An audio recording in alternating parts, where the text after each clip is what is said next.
Hi everybody, this is Rose of Sharon and I'm back again with another book review.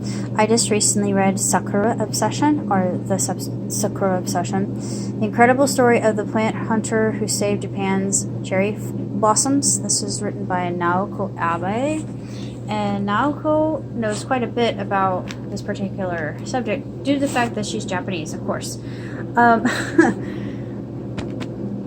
Collingsworth Ingram was an incredible person. He began his life as an ornithologist, and he really didn't start hunting plants until much later in his life when he had the opportunity to go to Japan. That wasn't until the early 20s, and then of course there was a rift when the Great War occurred, but he had always had the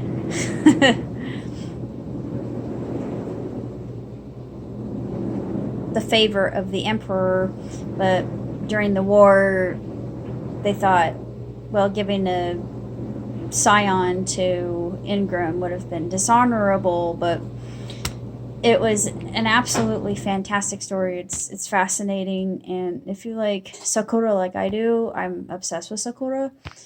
It just shows the friendship that Japan had with England, or still does. They went through a rift in World War I and World War II, obviously. And of course, they were able to make amends. And what happened, what actually caused the near extinction of the cherry tree itself was instead of planting saplings where they had harvested the old cherry trees, they planted mature ones, and one by one the cherry trees actually started dying off due to that. But even before that, even in the 1920s, there was a tsunami, and then there was an earthquake, and the nursery that Ingram had helped implement had actually been destroyed due to the tsunami. And it was just utter chaos and dismay and melee. But he was able to, through his innovation, save all the sakura that he could, every single one. It's funny because horticulturists have this habit, and or nursery owners, they will name plants after certain people. For instance, the Sargent cherry, it was named after Mr. Sargent, and there were different trees that he named after different poems or works that were common to the Japanese people as a show of honor and deference, and also his camaraderie and friendship. And he lived to be a ripe old age, he and Florence both. And Florence's first honeymoon was, of course, in Japan, which was kind of nightmarish due to the fact that she was she was pregnant, and she was expecting their first child, and she was having some morning sickness, but of course that passed. But they had a very long marriage. Florence lived a very happy, long, healthy life, and when she died, Ingram was inconsolable until he got a dog to become his companion.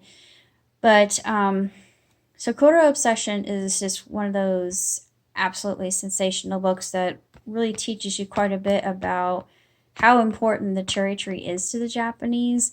And the cherry was even associated with kamikaze, which I thought, oh, right, it's such an ephemeral blossom, because actually when Hanami happens, it's only for 2 weeks, and they'll blow up the countryside with so many different shades of pinks and reds and even purples and whites and green, that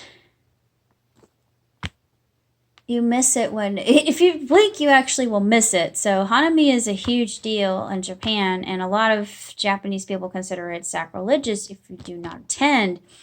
And they even have Sakura themed meals and just different kind of kitschy things that bring the tourists in. It's not like they really need the kitsch to drive in the tourists, because if you've seen the cover of the book itself, the tree speaks for itself, and it's just a work of art, and it's absolutely unbelievable. But that's basically all I have to say for Sakura Obsession. So until next time, live long, prosper. Ciao, Tootsie.